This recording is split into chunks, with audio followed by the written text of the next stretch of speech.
Hello, everybody, and welcome to Forever Rugby on Forever Sports for today's weekly roundup of the sort of latest news and everything that's happened within the rugby world. The emphasis on South African rugby, but also looking at a few things that are happening around the world. And a very interesting week, and a lot of different things happening. We've got new competitions, we've got players retiring, we've got players moving. So lots of different things. Before we get into what actually has happened and also the headlines, please do subscribe to the channel. Bottom right hand corner there, we're chasing 1,000 subscribers. Please also smash a like on the video. Let me know what sort of event this week was sort of your standout moment and all that sort of stuff down in the comments below. So, without any further ado, let's look at what has happened. And the first one is some breaking news, really, because it was only announced a couple of hours ago. But Dan Carter has officially retired from international rugby, calling down his curtain on probably one of the greatest careers ever. We are talking about a 3-time Player of the Year, World Player of the Year, 2-time World Cup winner, Super Rugby record point scorer. Whatever he could do, Dan Carter did. The best fly half of all time, borderline one of the best rugby players of all time. The definition, I mean, if you had to sort of build a fly half, you know, and take all these different players and their best attributes to build the ultimate fly half, that would then give you Dan Carter. You know, one of the reasons that I just love a good flower. I think everybody loves a good flower half. You know, it's one of the favorite positions, especially someone who's quite good at it to do. But Dan Carter's the one that really revolutionized that sort of position. He was just too good. He had it all. You know, he was fast. He could kick with both of his feet. Kicking with pole was fantastic. His tactical kicking was brilliant. He got a backline firing. And you know, even if you look at sort of his career over the thing, I mean, he's 38 years old. And the fact that he managed to get New Zealand to that 2015 World Cup, despite his age, you know, just showed his class. He was just too good, you know. So yeah, I mean, professional rugby have lost one of the best players of all time. It's the right time. It's 38 years old.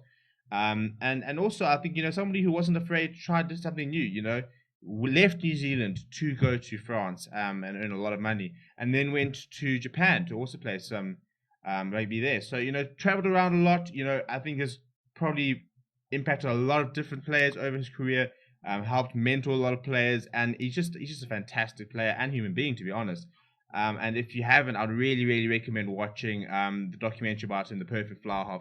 It's sublime. It just shows you just how good and just how special he was as a player, and definitely somebody that, you know, will be showing your kids or, you know, grandkids about one of the best players of all time. He is one of those players. So all the best to him, and you know, all we can do is say thank you for what was a phenomenal career and a privilege really to just watch him do what he did best. The other big news of the week was Siya Kolisi completing his move to the Sharks, which was met with a little bit of a mixed response. So we've got a lot of Western Province supporters saying that they don't mind and he can leave and whatever, he's chasing the money.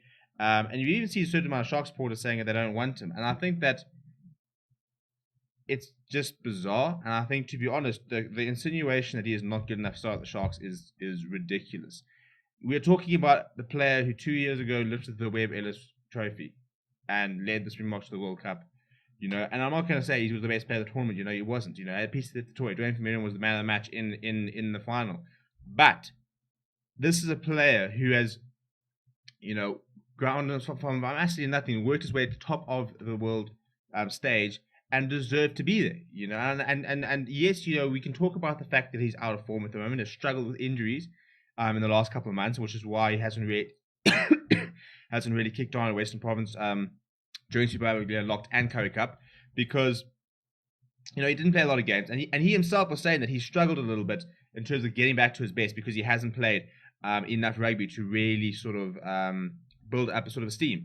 But he is a phenomenal player, and he really is, on his day, a game changer. So I think it's a huge move for the Sharks. I think it's the right move for him to try and sort of not necessarily restart, but just sort of get him a fresh start, move into a side which is full of confidence, a new sort of set of supporters.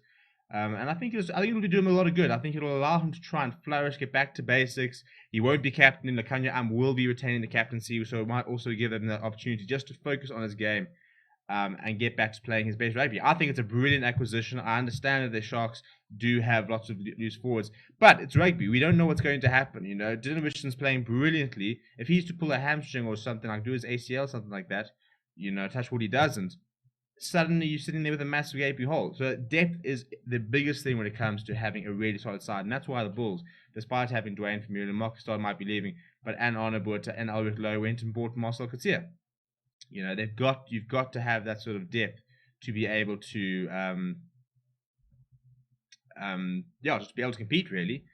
In terms of some other news, the Franchise Cup has been confirmed for South Africa. As a preparation for the Rainbow Cup, we will be playing a Franchise Cup for about a month.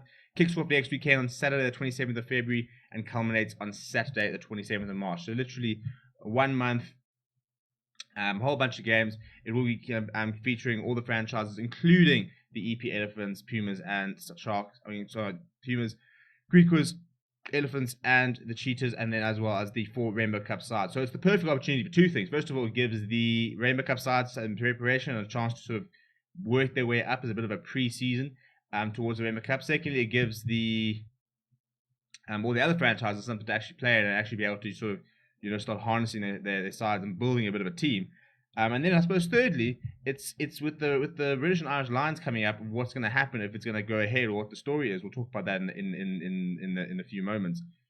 It allows players to get up to their best, and it also allows Rassie Erasmus to maybe just sort of look at more sort of players and be able to decide, is he going to be sticking with the majority of his World Cup squad, or are there certain players who are playing too well to leave out, and what sort of situation? So yeah, I mean, I don't think we're going to see phenomenal, really good high standards rugby, because I think we're going to see a lot of rotation. We're going to see a lot of teams trying to sort of decide on what their squads are, try and get a better feel for where they are at as a union. You know, sides like the EP Elephants are going to use this to try and sort of establish something, try and sort of test out. See, Peter De Villiers is going to try and sort of establish where he is at with the side and what he needs to move forward. So I think it's going to be one of those tournaments where you've got to sort of taper your expectations, but it will be good to watch. We will be covering it. We'll be doing some live watch-alongs and stuff like that. It'd be nice to just sort of watch a bit of rugby as we sort of really get excited towards Rainbow Cup, British and Irish Lions Tour, and all the like. And now, speaking of the Lions Tour, some bit of worrying news really for me is that there was a story this week that there's support gaining for the idea of moving the British and Irish Lions Tour to Australia, where they can play in front of crowds, which for me makes an entire mockery of what the Lions are all about. As much as I was against the idea of playing it in the UK, for me, it's a lot better than to go into... I mean, to have this Lions Tour between South Africa and the British and Irish Lions in front of an Australian audience just doesn't make sense. You know, who's benefiting? Yes, it's a money maker, but who is benefiting? Now, the UK and Ireland and everything must watch, and South Africa must go watch it at a very awkward time for everybody to play in Australia with Australians not even involved. I just don't understand why. I understand the concept of crowds and how that might make it better, but you know, for me, and especially as South African sports fans, when Australia cricket team has just decided that they are too good, basically, to come and tour us, you know, that it wasn't safe to come to South Africa with your 2,000 cases a day, but we will happily ask you to come. You know, everybody must come tour to Australia, but you know, we won't go tour to you. It just makes a mockery of the entire thing, and I think that I'd be very, very upset if they decided to go with that option in Australia, because I think that it would ruin the spectacle for everyone. I think, you know, even if it's behind closed doors, having a test match at 3 or 5 o'clock in the afternoon in South Africa or similar times in the UK means, you know, you can get up, you can have a braai. You know, you might not be able to go to the stadium, but you can still make a day of it. Whereas if you're going to be watching games at 10 o'clock in the morning, you know, it's just not the same.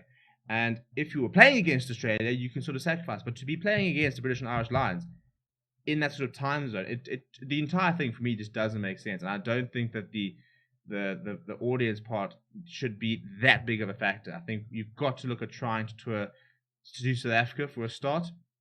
My biggest thing, and I understand that it's complicated, but you've got to maybe look at the fact that can we not postpone the tour for next year? Can we not sort of work that around and work whatever happened next year into this year and try and be a little bit innovative? You know, I think that, you know, with COVID-19 was being so unpredictable, we need to be more flexible with what's happening, you know, and we can't just always sort of say, well, it's set in stone and we've got to do this. We've got to be more flexible and look at different ways we can try and incorporate different calendars, different events to try and get everything going. And hopefully in a couple of years' time, we can then sort of revert back to a more regular schedule. Let me know what you think of what's going on in the comments. Do you back the Lions Tour in Australia? Do you not? What do you think of Khaleesi's move to the Sharks? Who are you backing in the Franchise Cup? And what did you make of Dan Carter's career? Let me know all of that in the comments below. Smash a like on the video. Do subscribe to the channel. My name is Steven, and I'll chat to you soon.